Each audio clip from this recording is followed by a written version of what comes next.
Are you ready? I'm ready. You gotta get me.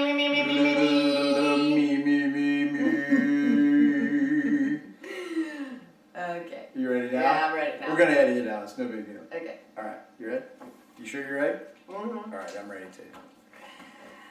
Hey guys, welcome back. I am Stewart Breeding with Studio 2 in Nashville, Tennessee, and this is...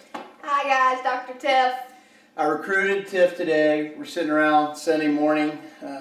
As you know, I've been working a little bit on a ongoing, never-ending blog series that Tiff has helped out a lot with. And I wanted to get into... Technical advisor, meaning I can't spell. So she spells everything, corrects everything. Edits for days, my lovely content. But we were talking a little bit, and of course I want to do a little bit more about nutrition, so I brought in the heavy hitter today. Right there she is, the Guns of the Navarone.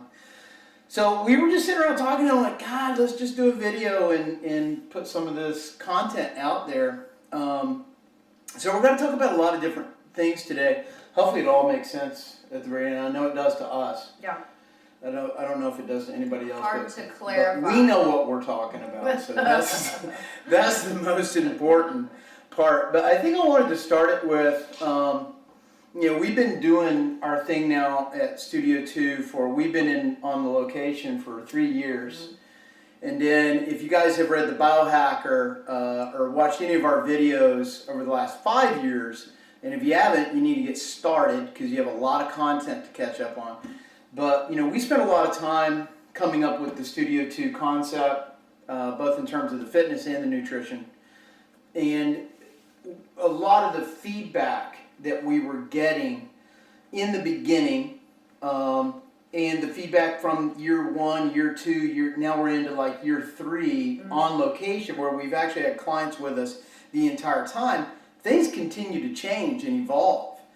And it's been really interesting, I know in terms for me, because when we first started, everything was about the hit. We were doing hits every day, hit, got to do a hit.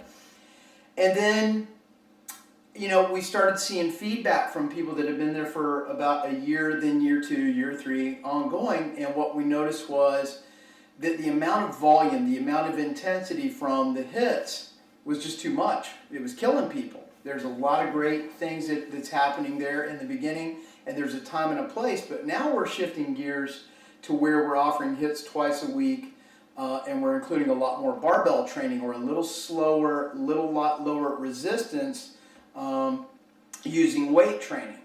So we've really shifted gears, and I wanted to talk to Tiff first about like how she has shifted gears from the beginning, assigning nutrition based on what we thought was the best recipe, and kind of where we are now.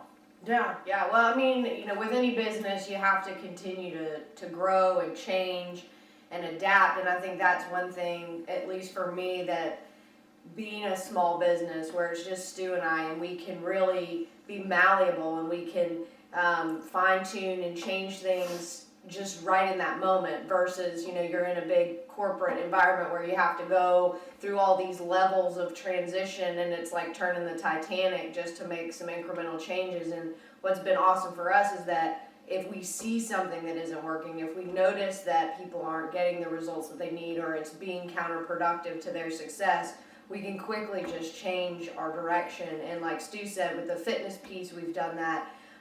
With the nutrition, it's always a little bit more of a customized approach, because every client is coming in with a different history, different medical needs, different preferences, intolerances. With the fitness piece, you got to have classes, you got to have a structure and a schedule, so there has to be some consistency with that across the board. But I think what I'm noticing, and as a practitioner, what has really been interesting to me is that I continue to appreciate different approaches. Yes, you have to have a philosophy, you have to have a belief structure and an approach to build a concept, but you also have to be willing to say, you know what, flexible dieting might not work for you. I've got a client right now that we're experimenting with a keto diet. And what is keto? So keto is kind of the buzzword right now, and you've probably heard it if you've been online at any level looking at any nutrition information, but Ketogenic diets are really very low carb, very high fat, moderate protein, and the concept, without getting into all the science of it, please do some research on it, is you're trying to eliminate the glycogen stores in the muscle, in the liver, in the body in general, such that your body starts to metabolize fats and transition them into what are called ketone bodies. And ketones are then used as a fuel source. So you're burning fat, you're breaking down fatty acids into glycogen sources or a similar type fuel source. And the moderate protein is also helping to kind of promote that ketosis process. So anyway, bottom line is, I think for me it's more of an art now than ever. You know, you can put some science behind it, you can look at the data, you can look at the numbers, but at the end of the day, it's a human being that you're dealing with. The emotional pieces, the psychological pieces. You know, for a lot of people, flexible is not good for them. It's more, they need the structure, they need a specific, you know who you are out there. You know, if I say, if it fits your macros, you can have it. That opens Pandora's box for some people, and they're not ready to take on those triggers. So I think for me over the last year, it's been about doing and digging more into different approaches and not just saying flexible dieting is the only way to go. And it's hard as a small business. Again, we can do that because we don't have to have a cookie cutter approach that you get with a lot of places. So anyway, I hope that kind of answers your question. Yeah, and I think it segues into a lot of things. And, you know, what I keep hearing again is the reality is, as time goes by, the more data we collect, the more people we work with, the reality is we find out there is no approach. There is no single approach that works for everybody. And in terms of both fitness and nutrition, there is no one recipe that, even if it's working now, means it will work forever. And I think in terms of businesses, fitness, nutrition businesses are always trying to get a widget. They're always trying to sell people a widget. We do this thing. And conceptually, they wrap their brand around this one thing. And the reality is, it may work for a while.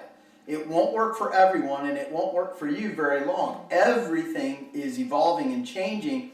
And it's a big difference in what we're doing at Studio 2 as opposed to what you might, you know, find in a franchise nutrition or fitness concept. Well, and I think what you find too, to that point is, you know, even if you're doing a macro-based diet, which is what we traditionally do, you will be looking at the amount of carbohydrate, fat, and protein that your body needs, whether it's a higher fat content or a lower fat or higher carb for some or lower. It's still about those macros regardless.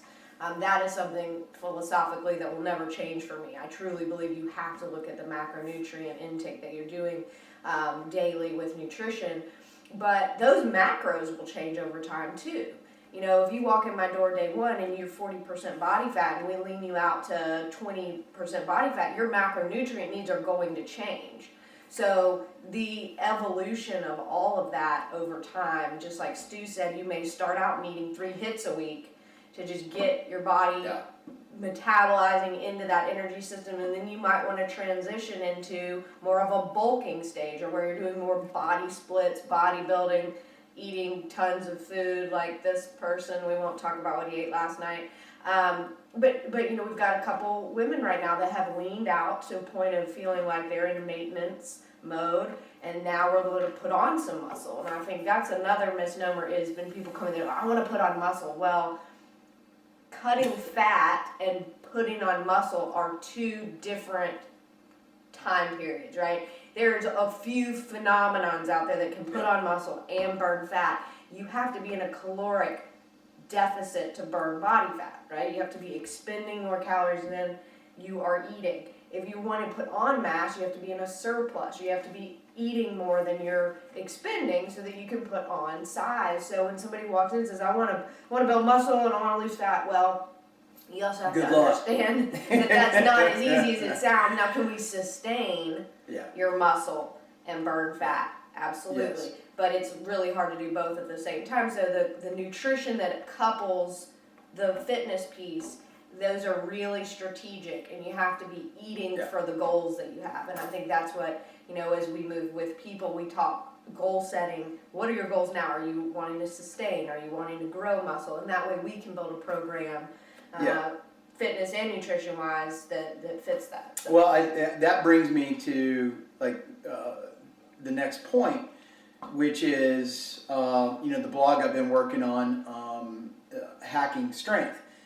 To us, we define everybody that walks through our door as a strength athlete. It's just either you're a basic entry level strength athlete, intermediate, or advanced, and the needs change. The amount of volume, the amount of intensities, where the intensity comes from in fitness, what we're feeding you, like Tiffany was saying. Are we trying to get better body composition, increase GPP, general physical preparedness, or are we really trying to accrue muscle and get stronger? Those needs change, and the reality is we should be cycling through all of those in a periodized fashion throughout the year, and that's what we do with our clients. Is they stick around longer with us. We're able to shift them through all these different changes, and it's a cyclic, what would you call that? I mean, I know it's periodization, but it's just this cyclic change that needs to happen consistently with all variables. So to us, we define a strength athlete as anybody who's using resistance training to achieve a cosmetic or functional change in their body. You want to look better and you want to feel and perform better, and you're using some type of resistance training to do it. Guess what? You're now a strength athlete. And we see everybody that walks in the door as an athlete, as a strength athlete. It's just, where are you today, and what do we need to do to give you the prescription to get you better, stronger, more fit, so that we can keep changing that. So I think given that, like Tiff was saying, it's been really cool to watch both the fitness and her playing with the nutrition side, and get to a place now where we just know everybody's so unique and different. I want to talk a little bit about the mighty carbohydrate just for a second, sure. Because this is where everybody is either basing their camp, creating their thoughts and saying, I'm flexible dieter, we love the carbohydrate, or we hate the carbohydrate and I'm paleo or ketogenic. And I just first want to kind of come back and ask Tiff a little bit about why the carbohydrate for the strength athlete. Given our definition, we're using resistance training to change our cosmetic appearance. We want to look better, we want to get leaner, we want to get stronger, we want to add muscle. Why would we introduce carbohydrates into that mix? Sure. Well, like Stu said, carbs get kind of the bad rap. And at the end of the day, for people that are struggling with obesity, for people that are struggling with diabetes, that have become insulin resistant, carbohydrates are probably at the root of that. But we can't put all carbohydrates under the same umbrella. And I think what people are doing in today's society is the high carb, high refined sugar, fast food, quick food, packaged, processed, that is just so readily available, and the volume of which people are eating those types of foods has gotten so out of hand that it is an issue at the end of the day. But eating carbohydrate in general and eliminating it completely from your diet is counterproductive to any kind of performance-related nutrition, because scientifically speaking, carbohydrates are the primary fuel source for physical activity. When you step in that gym and you start moving and you start increasing that heart rate, carbohydrates are fueling that. So if you are completely depleted, unless, again, you are strategically doing it under the guidance of a nutrition plan where you've got enough other nutrients, like we talked about with the ketogenic approach, where you've primed your body to be burning other fuel sources, but to just cut carbs and not be supplementing it correctly with fats and protein, you're coming in that gym with nothing in the tank.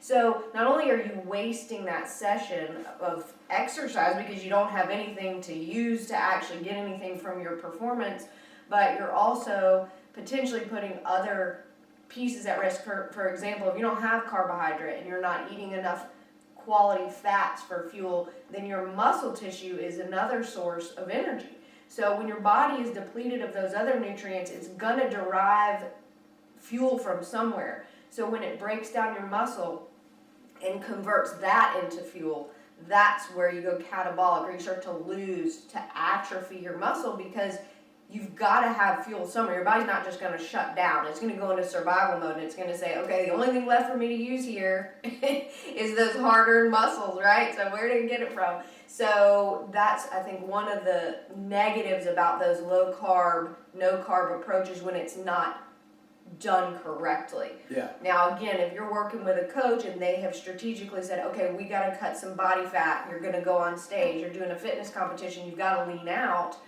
you might be doing some fasted cardio, you might be doing some intermittent fasting, you might be doing those things, but they have a very limited, specific purpose. To just cut carbs, you're going to see some negative impact, headaches, low energy levels, Carb hormonal, yeah, they call it the Carb low carb flu, right? You actually, your immune system breaks down. So just be aware of that, and you will know. I mean, if you start to cut carbs out, and you're not used to it, you're gonna know quick. You're gonna know real fast. I think what gets me, what kind of pisses me off, to be honest with you, is I don't spend a lot of time, but there are several people out there that I like to watch their YouTube. I like to read their content, and they're not always necessarily the most science-based people. They're just people in the strength field. And what I always see happening out there are people that are pro-ketogenic or pro-paleo, because the reality is they can't control the amount of carbs that are going into their body. And it's an issue with flexible dieting, because Tiff is going to say, you get 300 grams of carbohydrates a day. Well, we need to put 300 grams of carbohydrate, not 275, not 325. We need 300 so that she sees what physiological adaptations are happening, energy levels, performance levels. And I think there's a lot of people out there who, if we give them 300 carbohydrates equals catastrophe. They are just going hog wild. As soon as they are able to eat any carbohydrate, they don't stop. So they know for themselves that if they can't control that amount of carbohydrate, let's just remove it altogether. And now I'm paleo, or now I'm ketogenic. You know what I'm saying? Willpower. Yeah, it's like, and instead of saying don't have willpower, I need some freaking therapy to control my sugar addiction. Carbs are bad. Don't eat carbs. And I see that happening a lot out there, that are people that are pro-paleo, people that are pro-ketogenic, and both have a time and place. Ketogenic diet came about for, if I'm not mistaken, for diabetics, Epilepsy, and epilepsy. So there's this very specific reason for the keto diet. And it's not that your body can't survive on pure fat like the Eskimos may do in the Arctic, but the reality is that optimum nutrition for you? Do you want to live on whale blubber the rest of your life and never eat a carbohydrate? Because once you start doing it, your body's going to have a hard time figuring out what to do with that. Is that? Yeah, I mean, I think if you go one of those drastic routes where you're eliminating large majorities of foods or certain types of foods, you just have to realize that your body is going to adapt. And so if you do want to start to reintroduce a level of carbohydrates, for example, just to give you an idea of how little bit of carbs you're eating on ketogenic, most of the time it's about 5% of your total calories are coming from carbohydrates. So sometimes this is less, this is like 25 to 50 grams of carbohydrate. Obviously it will depend on how many total calories you're eating, but imagine 25 carbohydrates a day. Now that's like one medium apple. Okay. So if you eat one apple, you've eaten your carbs for the day. So just give you an idea, if you go from that to even one day of falling off the wagon and binging and going and getting that pizza or that bowl of pasta or whatever just because you're so carbohydrate deprived, that is where you have set yourself up for some drastic gains in a very short amount of time. I mean, I've heard stories from colleagues coming out of fitness competitions and gaining 10 to 15 pounds in a weekend because they've gone just from such restriction to just massive refeeding. and your body is going to store so much of that. So just be wary. I mean, again, I think there's a time and a place for those types of diets when you've got some medical concerns or you need to get some weight off for health risk reasons.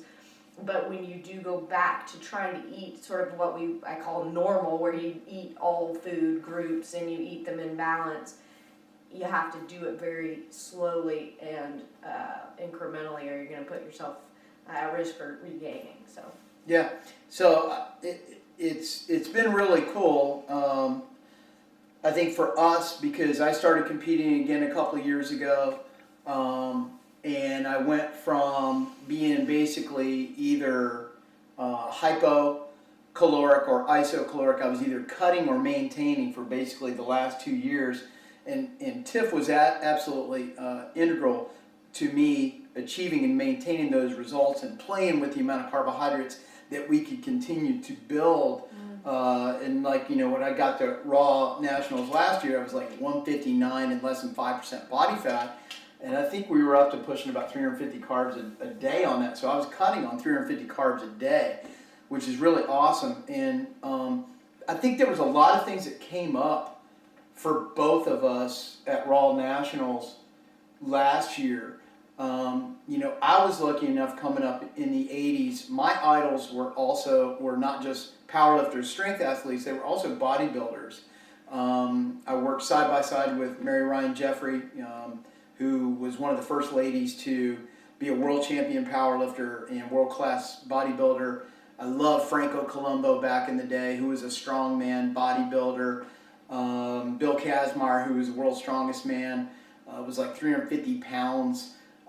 And ripped to shreds, and something got lost like in the later 80s. Of course, Ed Cohn was another one who was just like strongest man in the world and ripped to shreds, and then something just kind of got lost for the strength athlete in there, and I think athletes in general.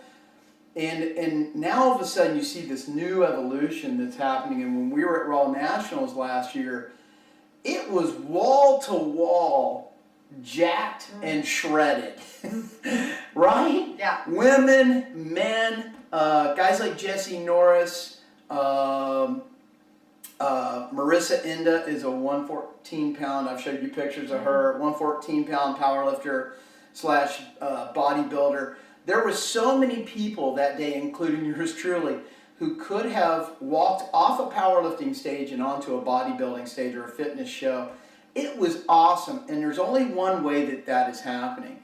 They are dialing in their nutrition, people, and you see it with athletes across the board. It's not just a matter of people are getting better drugs these days, like our boy Lance Armstrong.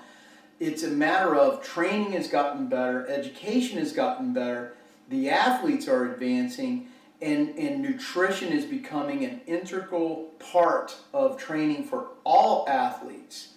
And we really saw that reflected last year at Raws, and we've been working with a lot more fitness competitors these days, and it's been really fun for me, and I think you too, to take these little fitness competitors and take them out of this mindset of starvation and cardio, where that's basically what we've had as these people. And I think this also applies to the general population, where you have to starve yourself and train every day for 5 hours a day to get results. And we've actually done the opposite with people, which was to give them the least amount of volume that we need to make adaptations, right? Not kill them. What's the least amount we can get to grow them, and what's the most that we can feed them? So you have anything to kind of pipe in on that? Any thoughts on that? No, I mean, I think that is still sort of the common approach for the fitness competitor industry / community is, fasted cardio, 2-a-days, cut carbs, deplete water so that you have more definition, starve your body. And then such has come this metabolic damage, which again, still controversial whether that really exists. Metabolic adaptation, absolutely. Metabolic downregulation, where your metabolism slows down, suppresses.